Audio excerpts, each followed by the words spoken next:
Wala namang anak na titiisin na lagi na lang nasasaktan ng nanay niya eh. Totoo po ba yun?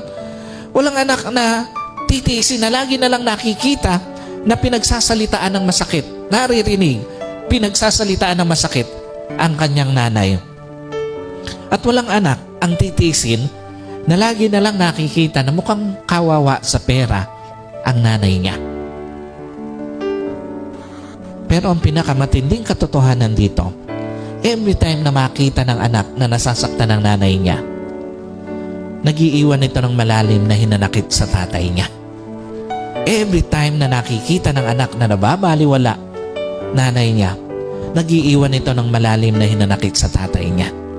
At every time na nakikita ng anak na nagmumukhang kawawa ang nanay niya sa pera, nag-iiwan ito ng malalim na hinanakit sa tatay niya. Kaya nga huwag mong sasabihin na mabuti ka sa anak mo kahit hindi sa asawa mo. Ang tatanim sa isip ng anak mo yung ginagawa mo sa nanay nila. Huwag mong sasabihin na sinusuportahan mo naman yung anak mo, pero hindi ang nanay nila. Ang tatanim sa isip nila yung pagde-deprive mo sa kanilang nanay.